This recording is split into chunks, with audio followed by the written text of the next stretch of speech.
Spiders don't spin dreidels. Spiders spin webs.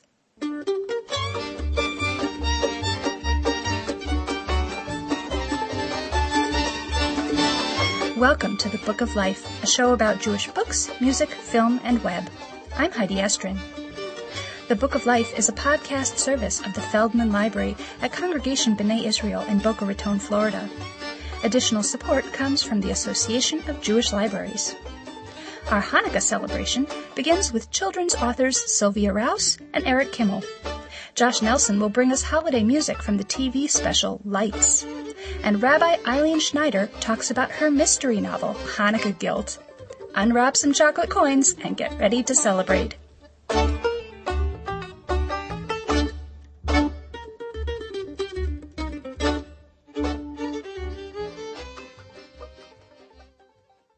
If you're a reader of Jewish kids' books, you've no doubt encountered the Sammy Spider series by Sylvia Rouse. I spoke to Sylvia by phone at her home in California to learn more about our favorite spider and about some of her other Hanukkah books. By the way, in our interview, we forgot to mention that she's got yet another new book coming out, a Hanukkah touch and feel story from Cahote. I guess she's such a prolific author that it's easy to lose track. Sylvia, where did you first come up with the idea for Sammy Spider? Well, I was working as a teacher, and my preschool class was invited to attend a puppet show. During the course of the show, there was a character, a spider. And so when I saw this little spider, something clicked in my mind, and I thought, wow, 8 legs, 8 days of Hanukkah, maybe I can create a story around a little spider character that might appeal to young children. So I wrote a story for my class. The children loved the story, and at that point I thought, well, maybe I'll send it to a publisher and see what happens. It got accepted by Carban, and the story became a hit with young children and their parents, and so the publisher at one point said to me, can you write another holiday story, perhaps for Passover, using the same character? From that, other holiday stories evolved, and now Sammy has become a mainstay in many Jewish libraries and Jewish classrooms and with Jewish families. The colorful cut paper illustrations by Catherine Janus Kahn are really distinctive. Did you originally picture Sammy as a multicolored spider? And what do you think of Catherine's artwork? I did not, and I was delighted. I only saw it after it was published, and I was so excited because it was reminiscent of Eric Carle, whose books I have used in my classrooms. He's the author of Brown Bear, and actually he's the illustrator. That was a Bill Martin book, but he is the author of The Very Hungry Caterpillar. The paper cuts I thought were phenomenal. I had always pictured like a cartoonish type spider, and I thought that Catherine really hit the mark on this one. My enthusiasm has been reflected by all the children that read the story, because they relate to the spider that is not a scary spider. And the publishers had said that initially she had actually made an illustration that they found too scary. And so they had asked her to try again, and I think that's when she decided to go with the paper cuts. I hadn't even thought about the fact that Sammy, being a spider, could be considered scary, because he so totally is not scary. Mm-hmm. So that's a good point. I never even thought of that. Yeah. Sammy's mother always tells him, spiders don't celebrate Jewish holidays, spiders spin webs. Obviously there's no such thing as a Jewish spider, but he's a pretty anthropomorphic character. Mm-hmm. Why didn't you just make Sammy himself Jewish? I wanted to write it for Jewish children who often, I think, find themselves in this society, which is not all Jewish, and they find themselves sometimes as the outsider looking in on the other holidays that are celebrated in our country that are celebrated by non-Jews. And I wanted the children to see Sammy as someone that wants to celebrate Jewish holidays and is the outsider looking in and seeing the beauty of our holiday celebrations and our holiday traditions. Preschool teachers, in particular, are fond of the Sammy Spider books because they include educational concepts. Can you talk a little about that? Yes. As a teacher, I wanted to incorporate learning skills. the Hanukkah book, for instance, it's a counting and color book. The Rosh Hashanah book deals with different sizes. So Sammy's looking at different size apples and different size greeting cards. So each book really focuses on a different skill that young children should be developing at the early years of nursery school. In each book, you say it's Sammy Spider's first experience with that holiday, Sammy Spider's first Hanukkah or whatever. Will you be going back and having him experience the holidays again in new ways? And are you planning any other new experiences for Sammy? I've actually approached the publishers to see perhaps about going into Sammy, learning about a variety of Jewish values, such as tzedakah or tikkun olam. And I did write a book called Sammy Spider's First Day at School. He goes to a Jewish preschool, and the children are learning about kindness to animals. Of course, this is the first book in which Sammy is actually seen by the humans in the story. The teachers in my school, I know, would totally appreciate books on Jewish values. It's very hard to find materials for preschool level. I agree. I agree. I think there's a real need for it. Talk a little bit about the new Simchat Torah book. The Simchat Torah book deals with not so much as a skill like the other books that I've written. The publishers really wanted me to focus on a child's desire to have a favorite book read over and over and over again, the same way that we read our Torah over and over and over again, because that is the favorite story, if you will, of the Jewish people. And so I took one Torah story, the story of creation, and it becomes Josh's favorite book, and so he wants it read over and over again. And when the family goes to services and hears the Torah, Josh understands now why the Torah is read over and over, because like his favorite story of creation, it is a story that one is happy to hear over and over again. Well, as a librarian, that certainly appeals to me. Good. Sammy Spider is perhaps your most popular character, but you've written plenty of other books as well. Can you tell us about some of your other Hanukkah books? Yes, I have a book called The Littlest Maccabee, published by Piscopany. The Littlest Maccabee is a little mouse that watches the Maccabees as they practice their drills to drive the Greeks out of their land and to reclaim the temple. And when the Greeks come to do battle with the Maccabees, they're riding on these huge elephants. Well, when the elephants see this little mouse and hear it squeak, they run in the opposite direction. And so the Maccabees are able to reclaim the temple. So the little mouse realizes he's the littlest, mightiest Maccabee. And then I have written also another story. It's a chapter book being published by Yelda. It has to do with a little dog, a mutt, called Mitzvah, who lives in a Jewish home. And there's a lot of humor to how Mitzvah interprets the Jewish holidays. Sylvia Rouse, thanks so much for speaking with us, and Happy Hanukkah. And thank you, Heidi. Happy Hanukkah to you as well. Oh, I got a little dreidel, laid it out of play. When it's dry and ready, a dreidel has a play. Oh, dreidel, dreidel, dreidel, made it out of clay. Oh, when it's dry and ready, oh, a dreidel has a play. I got a little dreidel, made it out of wood. The dreidel spun across the mossy stones and plopped into the well. "My dreidel! I've lost my new brass dreidel," Jacob cried. "Maybe I can get it back again. Maybe I can splash it out." He started dropping rocks into the water. Now, a goblin lived at the bottom of the well. He was a peaceful goblin who never bothered anyone. If you listen to the Book of Life regularly, you'll have noticed that Eric Kimmel turns up a lot on our show. That's because he writes an awful lot of books, and because he's always up for trying something new. For instance, his website has just added a blog and a bunch of Hanukkah audiobooks read by Eric himself. Visit Anansi's store at ericakimmel.com to download MP3s of The Hanukkah Guest, Herschel and the Hanukkah Goblins, and The Magic Dreidels. Or you can get a combination story chest of all three. Thanks, Eric.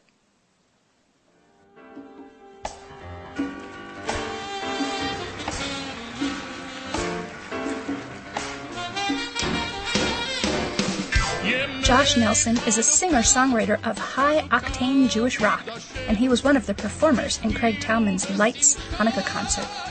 The performance was recorded live and is being released on CD, on DVD, and as a TV special on public television. I spoke to Josh by phone at his home in New York to learn more.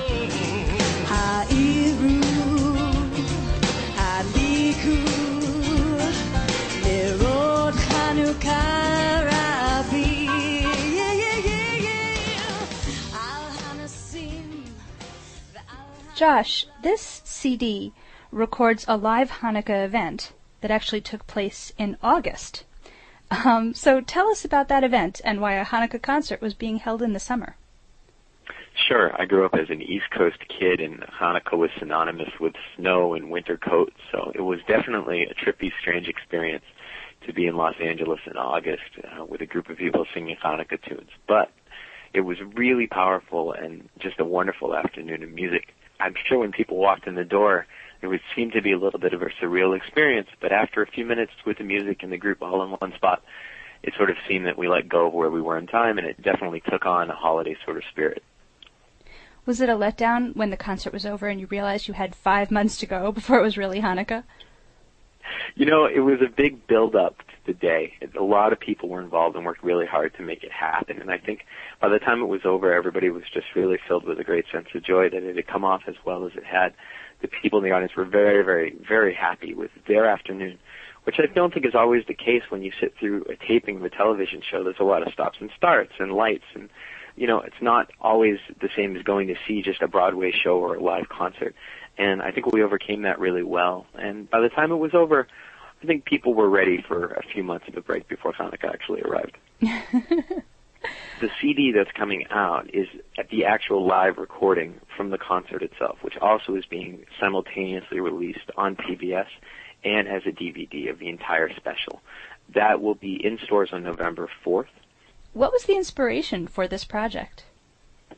Well, the project was conceived by Craig Taubman, who is a very, very well-known and respected Jewish musician and producer in Los Angeles. And it was his idea, and he brought together a very eclectic, talented group of people to make this happen. And the amazing thing about him, as much talent as he has in his body, he takes so much more joy in surrounding himself with people that he loves and he feels can sort of complement his own skill set. So when it came together, it was a very special, special evening, filled with a lot of joy and really different approaches to traditional tunes, which I think left everybody really excited about this music that you hear over and over again throughout your life. But this was a whole new way of experiencing those same tunes. Tell us about some of the different musical styles and performers that were included in the mix of this concert, and start us off by telling us about your own music. I tour full-time with a Jewish rock band called the Josh Nelson Project. It incorporates all sorts of influences that have had an effect on me in my musical life. Mostly at this point some rock stuff, but also a lot of jazz and funk and world music, Middle Eastern music. It comes together for me in a really interesting and what I hope is fresh way for people to, to hear and experience new Jewish music that is respectful from where we've come from, but also really pushing forward. The song I sang in the special was a song called L'Dor Vador, which means from generation to generation. It's a song that talks about that very same idea, that we're all parts of this chain, and we need to protect the chain behind us and the chain that is in front of us in order not to break it. And tell us about some of the other musicians that you were working with in this project. Sure, it's a very eclectic cast of characters, and a very, very talented one. From Cantor Alberto Mizrahi, who many people know as the Jewish Pavarotti. Also Michelle Citrin, who's well known for her YouTube videos. Mayor Winningham, who's won some Emmys. The Klezmatics really energized the crowd with some traditional, really pushy klezmer, and everyone was out of their seats. And even Dave Koz, who's a very, very brilliant saxophonist. Dave took a really interesting approach to this and performed Somewhere Over the Rainbow, which is not necessarily a Hanukkah song, but he drew very, very strong lines and really sold it as a song about hope. Other folks included Joshua Nelson, who is a gospel singer, who puts a really great spin on I Have a Little Dreidel, and Rabbi David Wolpe, who was named the #1 pulpit rabbi in America by Newsweek, and of course Craig Taubman, who has written a big part of the soundtrack of our Jewish lives in America over the last 10 to 20 years. Besides the pure fun of this music, what else do you hope that the listeners and the viewers will take with them from this concert? I think the show focuses a lot on the story of Hanukkah, and not just, we talk a lot about the miracle and the lights, but Hanukkah is also a story of overcoming great odds and a story of holding on to faith. I think the world is a very difficult place right now, just in terms of the way we interact with each other on an interpersonal level on the street, all the way to levels of international relations. This show, to me, was very, very captivating in that it discusses the fact that when times are dark and when things seem very, very difficult, that faith can carry you through, and that through community and through joy, we really can overcome some of the darkest times. Tell us about your new CD, Lift. So this year marks the release of the CD of Lift. It's the debut CD from my band, the Josh Nelson Project, and we built the album around songs of Jewish identity and continuity. We worked really hard to try to help it to break new ground with really, really razor-sharp lyrics and what we like to think of as a progressive radio-ready sound. It incorporates settings of traditional text and new interpretive versions of those texts. I try to find ways to connect Judaism to every aspect of my life, from the time I wake up to the time I lay down at the end of the day. And for me, these are songs of hope, songs of the challenges that we face every day, and trying to stay positive, trying to stay connected to God when it's a very difficult thing to do. Josh Nelson, thanks so much for speaking with us, and happy Hanukkah. Happy Hanukkah, Heidi. Thanks. Lift me up and lift my eyes far above these falling skies. Give me hope and give me love, and I will sing your praises. Days of wonder, days of peace, times of blessing, love release. Give me hope and give me love, and I will sing your praise. Rabbi Eileen Schneider is the author of Hanukkah Guilt, a detective story of the cozy genre that stars Rabbi Aviva Cohen as the sleuth. I spoke to Eileen by phone at her home in New Jersey to learn more. Eileen, tell us a little about Hanukkah Guilt. Hanukkah Guilt is what's called a cozy mystery. That means that the protagonist is not a police officer or a private detective or a lawyer or any other professional sleuth. It's somebody who, in the tradition of the Hitchcock movies, just this sort of everyday, regular person who gets caught up in something and isn't quite sure where to go with it. The protagonist is a woman rabbi. They say to write what you know. There's a lot of humor in it. It's not as grim as it sounds. You know, a young college student commits suicide. And it sounds pretty grim, but I try to have a lot of humor in it. That's another thing that is indicative of cozies. It's really a slice of life, a lot of, I hope anyway, that there's a lot of character development and things about just what Aviva's life is like and how she has gotten enmeshed in this mystery and tries to solve it. And just for anyone who missed the play on words in the title, go ahead and explain that for us. Okay. It is definitely a play on words. It's Hanukkah Guilt, G-U-I-L-T, play on Hanukkah Gelt, which are the foiled wrapped candies that are given out as prizes for the Dreidel game or just as little treats during Hanukkah time. The theme of guilt is examined in the book. Everybody feels guilty about something that they've done and regret. But it's also taking a look at to what extent a young woman will go in order to feel part of a group. So there's enough guilt to go around, I think, for everybody. My next one is going to be called Unleavened Dead. So you can see there's a theme developing here, and that will be, of course, at Passover time. And my son, who at the time I think was about 13 or 14, came up with Yom Killer, which I thought was a great title. So that'll be the following one. Just as an aside, when I was shopping the book around trying to find an agent, one agent said she absolutely adored the book, but I had to change the title because it wouldn't play in Iowa. That they wouldn't get it. I asked a lot of people I knew who were not Jewish, and they all understood. Now, of course, they're not from Iowa, but I have since then met people from Iowa, and they got it too. I think she was underestimating the extent to which Jewish traditions and culture have seeped into the mainstream American consciousness. Rabbi Aviva Cohen is not the first mystery-solving rabbi in literature. Mm-hmm. I'm thinking, of course, of the Rabbi Small series by Harry Kemmelman. Right. What makes a rabbi a good candidate to be a detective? People feel they can open up to a rabbi, can say things that they might not say. Now, this can cause problems, of course. You've got confidentiality issues. If somebody is going to tell Aviva or any other rabbi sleuth or priest, for that matter, tells them something in confidence, how do you then go report to the police? What do you do about that? But there's a lot of areas that a rabbi can explore that may not be open to other people because the rabbi, just by the title, is trusted.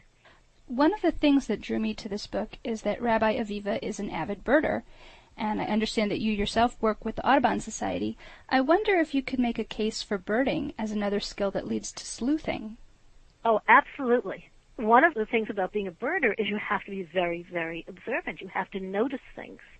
You have to notice the size. You have to notice the crest. You have to think about the habitat, the time of year. And I think that is something that any good sleuth needs to have, the ability to notice things, to see when something isn't quite right. Also, if you're a birder, nobody thinks twice if you're walking around with a pair of binoculars. Very good point. Tell us about your new book, Talk Dirty Yiddish. Talk Dirty Yiddish is very different. It's a part of a series. They have French, Spanish, Italian, the German one coming out, and they're even going to do one in English that's going to be comparing British and American English slang and dirty words and such. I was actually headhunted to do this one, and I explained that I'm not a Yiddishist. I did not grow up in a Yiddish-speaking home. And she said, that's fine. I'm sure you can do it. And I discovered through the process of writing the book that I knew a lot more Yiddish than I had realized. The book is, the way I describe it is my parents consider it X-rated. I think of it as more R-rated, and my kids think of it as being, PG-13 or probably PG. So it's a very generational kind of thing. What I try to do is not just put in lists of words and expressions and their translations and examples of how to use them. But what I've done in Talk Dirty Yiddish is also put in a lot of sidebars with interesting tidbits, things people might not be aware of. Little things like the fact that Fanny Bryce did not speak Yiddish. Things like the Triangle Shirtwaist Factory fire. The history, background, things to give it context so that people can understand just where the Yiddish came from and how it developed. There's also a fairly long appendix that goes more detail into what is Yiddish anyway, how did the language itself develop, and then a section on Yiddish culture, including a listing of different actors who began their careers in the Yiddish theater. It was a lot of fun to write. And I've had a lot of non-Jews telling me that they're going to buy it because it's going to be a great stocking stuffer. That's sort of ironic. I think so, yeah. Well, Rabbi Eileen Schneider, thanks for speaking with us, and happy Hanukkah. You too. Thank you very much, and it was a pleasure speaking with you.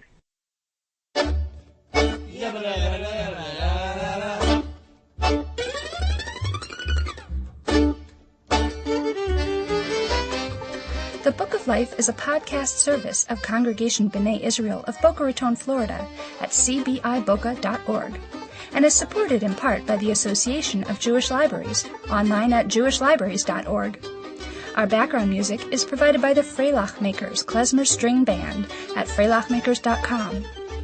Visit our podcast website at bookoflifepodcast.com. You can hear past episodes on our website and get the latest episode by phone at 916-313-3820. We welcome your comments and questions at bookoflifepodcast@gmail.com. Thanks for listening and happy reading.